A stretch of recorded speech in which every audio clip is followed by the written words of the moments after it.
اعوذ بالله من الشیطان الرجیم بسم الله الرحمن الرحیم. کم لیکچر سلسله چې موږ شروع کړې وه نو هغه لیکچرو سلسله روانه ده. دا د هغې سلسلې دویم نمبر لیکچر دی. په دې لیکچر کې به موږ یو ټاپک بل ډسکس کوو. د هغې نه پس چې کوم دی زموږ مین چې کوم ټاپک دی برانچز اف فزیکس، نو هغه به موږ ډسکس کوو. دا چې کومې لیکچرې دي اگر چې دا ټول کتاب زه په لیکچرو کې نشم لیکلی، خو دا کتاب چې کمې خبرې دي په کتاب کې، نو هغه کتاب خبرې چې کوم دی هغه به تاسو ته د لیکچر په ذریعه باندې بیانوم. تاسو مهرباني کوئ د ځان سره کاغذ پین ځان سره ږدئ، چې کومه اهم خبرې هغه نوټ کوئ، که په پښتو کې نوټ کوئ، اردو کې نوټ کوئ یا یې په انګلیش کې نوټ کوئ، هغه ستاسو خوښه ده.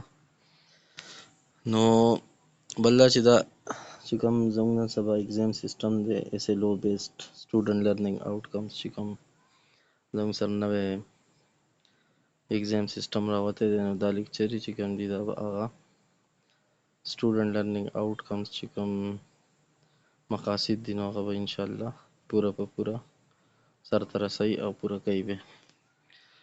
نو سټارټ کوو د نننۍ لیکچر. په دې لیکچر کې به مونږ دا ټاپکس چې کوم دي دا ډسکس کوو: فزیکس، ټیکنالوجي and its impact on our society. فزیکس څه شی دی، ټیکنالوجي څه څیز دی، او د زموږ په زندګۍ باندې څه اثرات دي. بل چې کوم زموږ مین مقصد دی د لیکچر دا زموږ سره برانچز اف فزیکس دی، چې په هغې کې به مونږ میکانکس ډسکس کوو، هیټ او تھرموډاینامکس به پکې ډسکس کوو، آسیلیشن اینڈ ویوز به پکې ډسکس کوو، آپټکس به پکې ډسکس کوو، الیکټریسټي اینڈ میګنیټزم به پکې ډسکس کوو، او اټامک اینڈ نیوکلیر فزیکس چې کوم دی هغه به په دې کې ډسکس کوو. نو اوس ون بای ون د دې ټاپکس نه سټارټ اخلو. اولنی چې کوم ټاپک دی هغه زموږ سره د فزیکس، ټیکنالوجي اینڈ اټس امپیکټ آن اور سوسایټي. په دې کې اول لیکل چې فزیکس اینڈ ټیکنالوجي آر کلوزلی ریلیټډ however they are different. فزیکس چې کوم دی یاد ساتئ دا زموږ سره ساینس دی، دا زموږ سره د تیوري یو پورشن دی، دا تیوریټیکل پورشن دی. او ټیکنالوجي چې کوم دی هغه زموږ سره د دې ساینس اپلیکیشنز دي یا د دې فزیکس اپلیکیشنز دي. داسې وګڼئ چې ریسرچ مونږ کم کوو، په پیپر ورک مونږ کم کوو، نو هغه په فزیکس کې راځي. کم چې مونږ ایکسپریمنټیشنز کوو یا ابزرویشنز کوو، د کم په ذریعه باندې مونږ فزیکس حاصلو، یا د فزیکس چې کم فینامیناز دي هغه مونږ ډسکس کوو، نو هغه زموږ سره په فزیکس کې. فزیکس زموږ سره ساینس دی. ساینس مونږ مخکې ډیفاین کړی و د تیر لیکچر کې. هغې لیکچر لینک چې کوم دی به زه په ډسکرپشن کې واچوم ستاسو اسانتیا لپاره. فزیکس زموږ سره ساینس دی.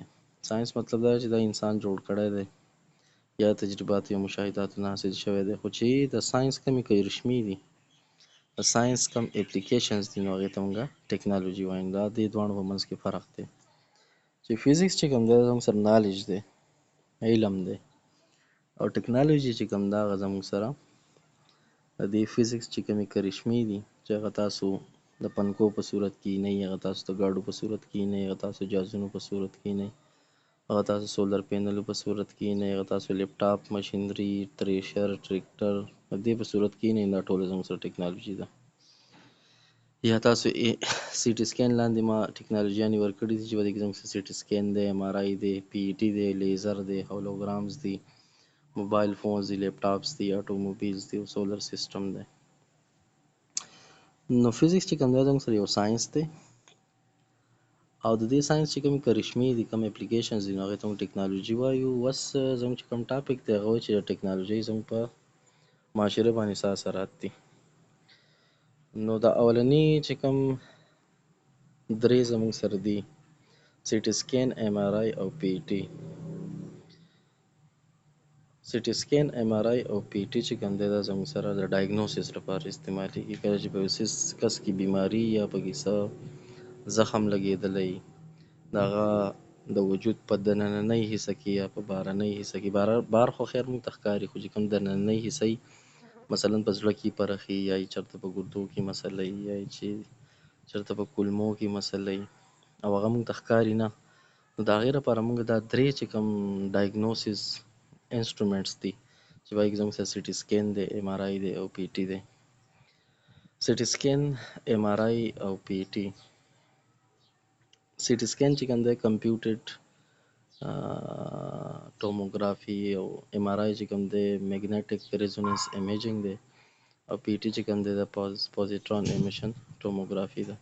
دا درې واړه موږ ډایګنوسیس لپاره استعمالوو چې آیا په یو کس کې دننه په وجود کې څه قسم بیماري ده. نو که فرض کړه دا درې واړه ټکنالوژي نه وی، نو موږ ته به څنګه پته لګېده چې یو سړي په کولمو کې زخم دی، هغه به موږ څنګه لیدو، یا د یو سړي په برین کې ټیومر دی، هغه به موږ څنګه لیدو، یا د یو سړي وال بند دی، د هغې به موږ ته څنګه پته لګېده، یا د سړي په ګرده کې ګیټۍ دي، د هغې به څنګه پته لګېده.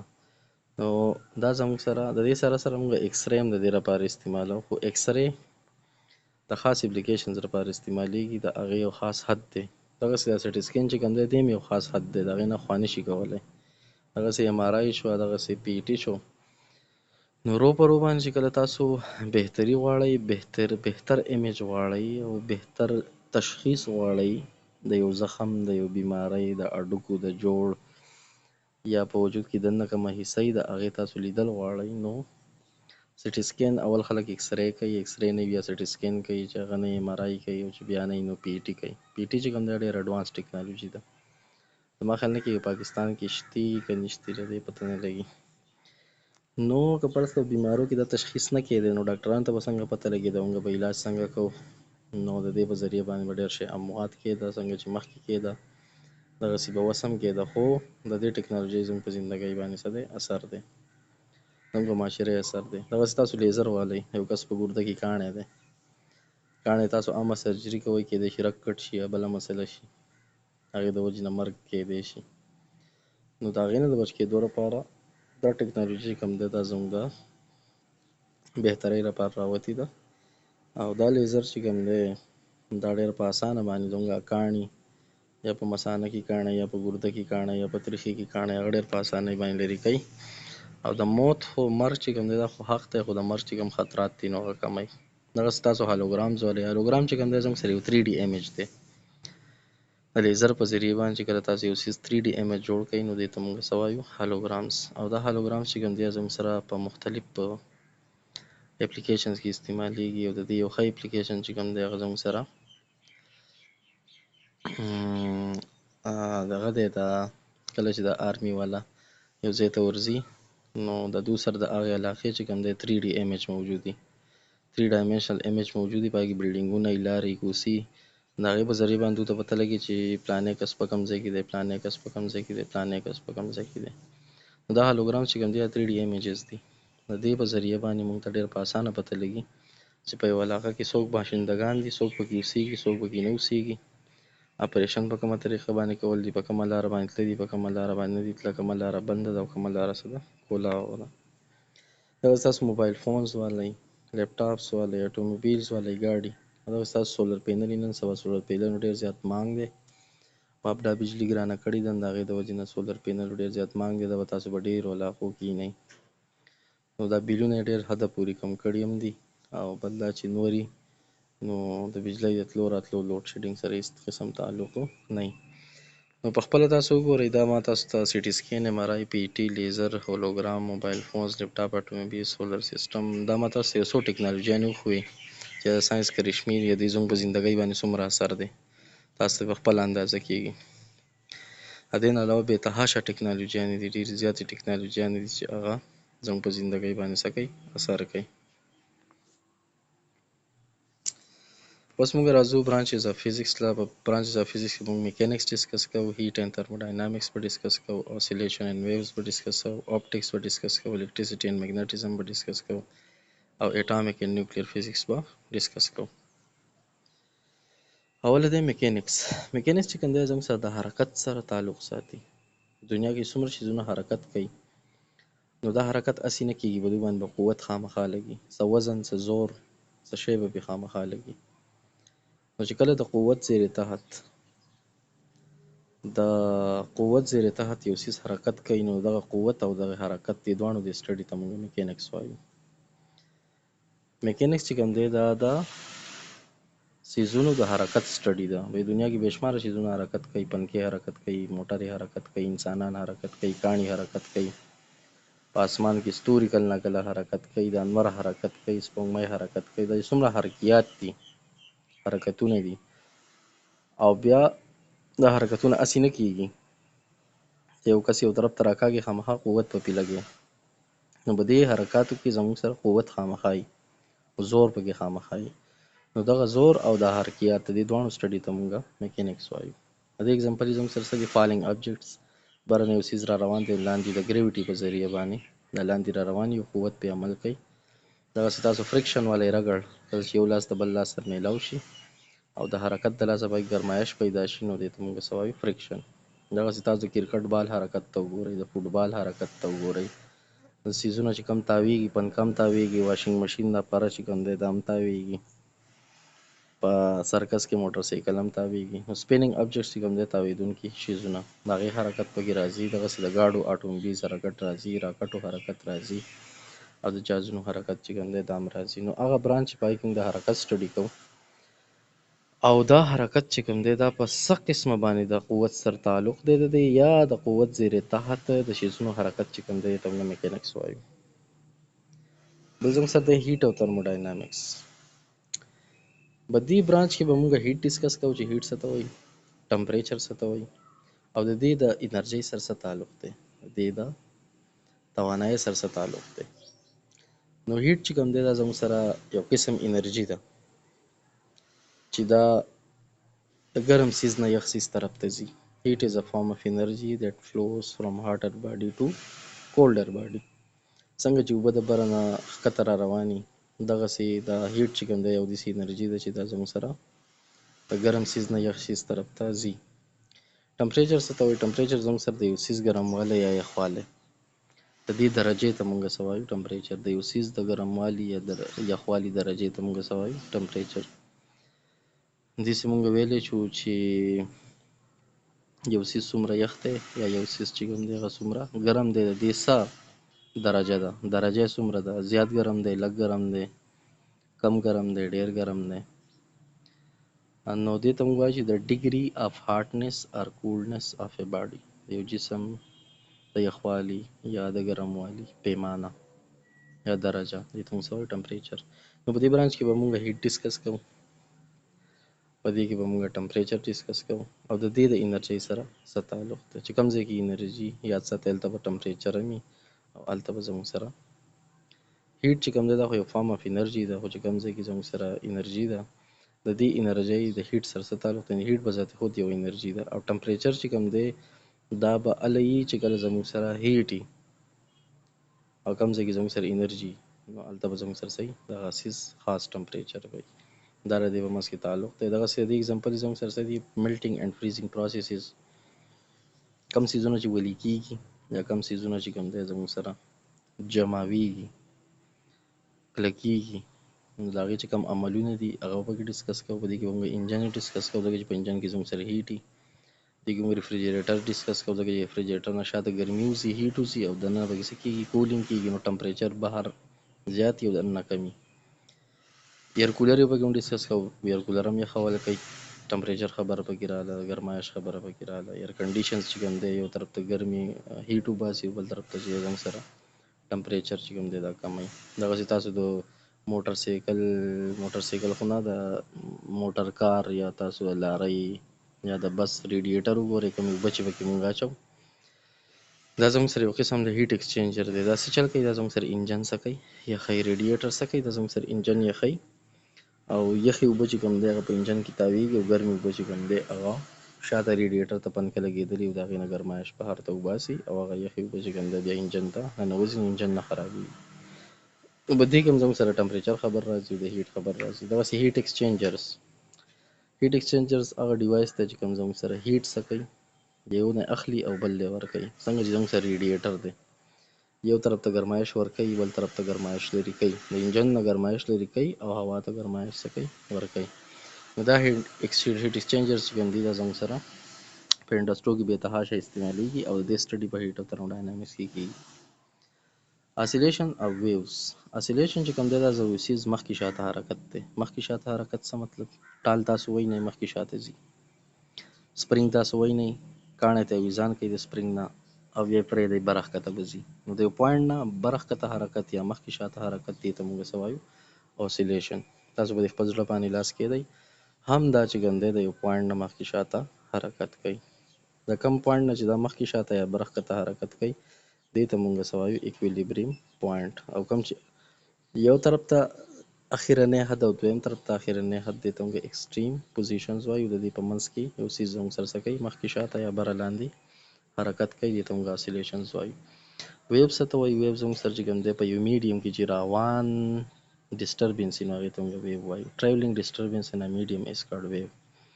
په یو میډیم کې چې کله زموږ سره ډسټربینس پیدا شي نو هغې ته موږ څه وایو؟ ویو وایو. مثلا اوبه دي یا په ځګي باندې ولاړې دي، تاسو ورته کاڼی ور واچوئ، دا واټر چې کوم دی دا یو میډیم دی، کاڼی مو ورته ور واچوو دا هم ډسټرب کړو نو په دې کې به ویوز پیدا کېږي. دغسې تاسو غلي ودرېږئ په کمره کې، دا ایر چې کوم دی دا هم یو میډیم دی، خو چې کله تاسو خبرې شروع کړئ نو تاسو هوا څه کړه؟ میډیم هم ډسټرب کړو نو په دې کې به زموږ سره څه پیدا کېږي؟ ویوز پیدا کېږي. دغسې زموږ سره د اګزامپل چې کوم دی واټر ویوز دي، ساوند دی، سوینګ دی، ټال، هارټ چې کوم دی، مشین وایبریشن، سټرینګز. په دې ځای کې زه لږ غلط شوی یم، دا چې کومې اګزامپلې دي که نه د ساوند پورې دا صحیح دي. واټر ویوز، ساوند او سپرینګ دا زموږ سره صحیح نه، دا ټولې صحیح دي. دا سپرینګز چې کوم دی دا زموږ سره د اسیلیشن اګزامپل دی. واټر ویوز چې کوم دی زموږ سره د ویوز اګزامپل دی. ساوند زموږ سره د ویو اګزامپل دی. سوینګ چې کوم دی د اسیلیشن اګزامپل دی. هارټ چې کوم دی دا هم اسیلیشن کوي. مشین وایبریشنز چې کوم دی دا هم اسیلیشنز دي. سټرینګز چې کوم دی سټرینګ رسۍ چې تاسو په یو ځای پسې وتړئ او بره ښکته کوئ دا هم اسیلیشن کوي. نو هغه برانچ چې پای کې موږ د اسیلیشن ذکر کوو. اسیلیشن څه ته وایي؟ د یو څیز مخکې شاته یا بره ښکته حرکت دې ته موږ څه وایو؟ اسیلیشن. پای کې موږ د اسیلیشن ذکر کوو او د ویوز ذکر پکې کوو. ویوز څه ته وایي؟ ټریولینګ ډسټربینس نه میډیم، په یو میډیم کې روان ارتعاش چې ورته وایي یا ډسټربینس هغې ته موږ څه وایو؟ ویو. د اسیلیشن او د ویو ډسکشن کوو، د ټو اینډ فرو موشن او د ډسټربینس ذکر کوو نو هغې ته موږ څه وایو؟ اسیلیشن اینډ ویوز. دغسې زموږ سره اپټکس دی. اپټکس زموږ سره هغه برانچ دی چې هغه د لایټ او هغه انسټرومنټس چې هغه د لایټ په ذریعه باندې کار کوي نو هغې سټډي ته موږ څه وایو؟ اپټکس. په اپټکس کې موږ څه سټډي کوو؟ لایټ. لایټ څه شی دی؟ لایټ د څه نه جوړ دی؟ لایټ د کوم څیزونو نه چې دی نو راوځي او کوم څیزونه لایټ ابزارب کوي، کوم څیزونه لایټ ټرانسمیټ کوي بهر ته یې وباسي، او کوم څیزونه لایټ ریفلیکټ کوي. نو د لایټ سره چې څومره خبرې تعلق ساتي نو دا موږ په اپټکس کې ډسکس کوو. کوم څیزونه چې د لایټ سره تعلق ساتي انسټرومنټس د هغې ډسکشن موږ کوو. نو هغه دا دواړه چې کوم دی دا موږ په څه کې کوو؟ په اپټکس کې. چې لایټ خبره موږ ته کوي او هغه انسټرومنټس چې لایټ په ذریعه کار کوي د دې دواړو خبره چې موږ کوو دا موږ په اپټکس کې کوو. لکه تاسو مایکروسکوپ والی لایټ نه بغیر نه چلیږي. تاسو میرر شیشه چې لایټ نه وي نو دا کار نه کوي. لینز تاسو والی په چشمو کې لګېدلی چې لایټ نه وي دا کار نه کوي. تاسو ټیلیسکوپ والی دا کوم انسټرومنټ چې ما تاسو ته یاد کړم دا لایټ سره تعلق ساتي. د انسټرومنټ ډسکشن موږ په اپټکس کې کوو او د لایټ ډسکشن موږ په څه کې کوو؟ په اپټکس کې. د دې اګزامپل زموږ سره څه دي؟ میررز دي، لینزز دي، ټیلیسکوپس دي، سترګه ده او مایکروسکوپ دی. بل چې کوم زموږ سره ټاپک دی الکتریسټي اینډ میګنیټیزم دی. په دې برانچ کې به موږ د بجلۍ خبره کوو چې بجله څه څیز دی. نو یاد ساتئ زموږ چې کوم دا روانه بجلي به د تارونو کوي دې ته موږ مووینګ چارج وایو. لکه چې په دې کې الکتران حرکت کوي او کله چې تاسو ګمنځ راوالی په یختو کې ووهئ او خسڼو لی راوړئ، کچ کچ شیزونه له یا کاغذ لی خواته راوړئ او کاغذ ځان ته را دیکه کړي یا تاسو په اسمان کې کوم برېښنا کېږي نو په دې ګمنځ کې او په دې برېښنا دواړو کې زموږ سره چارجز ځي خو دا په حرکت کې نه وي نو دې ته موږ سټیټیک چارجز وایو. چې کله زموږ سره چارجز په حرکت کې نه وي دې ته موږ سټیټیک چارجز وایو او چې کله په حرکت کې دې ته موږ مووینګ چارجز وایو. د مووینګ چارج مثال زموږ سره بجلي ده او د سټیټیک چارج مثال زموږ سره څه شی دی ګمنځ ده یا تاسو کپړې وباسئ په تیاره کې او بصري شان کېږي لایټ شان د کپړو نه بهر ته راوځي نو دغه هم زموږ سره سټیټیک چارجز یا د وریځو چې کوم برېښنا کېږي دا هم زموږ سره صحیح سټیټیک چارجز دي. نو هغه برانچ چې پای کوم د سټیټیک چارج خبره کوو د مووینګ چارج خبره کوو نو هغې ته موږ څه وایو الکتریسټي. او میګنیټیزم څه شی دی د مقناطیس چې کوم مقناطیسیت دی کوم د مقناطیسیت زموږ سره دی د مقناطیس چې کومه کوالټي ده چې څیزونه ځان ته را اټریکټ کوي دې ته موږ میګنیټیزم وایو. د مقناطیس هغه خصوصیت چې څیزونه ځان ته څه کوي اټریکټ کوي نو دې ته موږ میګنیټیزم وایو. چې په کوم برانچ کې موږ د دې میګنیټس په باره کې سټډي کوو یا د سټیټیک او مووینګ چارجز په باره کې سټډي کوو نو دې ته موږ څه وایو الکتروسټیټکس دې ته موږ وایو الکتریسټي. اوس به دې اگزامپل زموږ سره څه دی الکتریکل چارج دی میګنیټس دي او الکترومیګنیټس دي. الکترومیګنیټس هغه میګنیټس چې کوم د بجلۍ په ذریعه باندې جوړ شي د بجلۍ په ذریعه باندې هغه مقناطیس چې د بجلۍ په ذریعه باندې جوړ شي نو هغې ته موږ څه وایو الکترومیګنیټس. دا به تاسو په 10 کې ووایه. اوس چارج څه ته وایي چارج دې ته وایي زما سره یو ایټم دی په هغې کې نمبر اف پروټانز او نمبر اف الکترانز بالکل سیم دي نو دا نیوټرل دی په دې باندې چارج نشته. خو که الکتران ته لاړو نو یو پازیټیو چارج په پسې واقعېږي نو په دې باندې پلس چارج راځي دې ته بیا موږ چارج وایو. او چې کله یو ایټم الکتران واخلي نو په ده باندې نیګیټیو چارج راځي نو چې د gain or lose of electron is called charge. چې کله زموږ سره الکتران یو ایټم واخلي یا ورکړي په دواړو صورتو کې زموږ سره چارج راځي. الکتران یې واخیسته نو نیګیټیو چارج او که الکتران یې ورکړه نو پازیټیو چارج دې ته موږ چارج وایو. او چارج بیا زموږ سره دوه قسمونه دي یو په سکون کې هغې ته موږ سټیټیک چارج وایو او کوم چې په حرکت کې هغې ته موږ څه وایو مووینګ چارج. اټامیک اینډ نیوکلیر فزیکس دا هغه برانچ دی په دې کې موږ د ایټم خبره کوو چې ایټم څه څیز دی ایټم د څه نه جوړ دی د ایټم سټرکچر څه دی د ایټم سایز څه دی د ایټم پراپرټیز څه دي خصوصیات یې څه دي ایټم څنګه ریاکشن کوي. نو هغه برانچ چې پای کې موږ د ایټم په باره کې خبره کوو.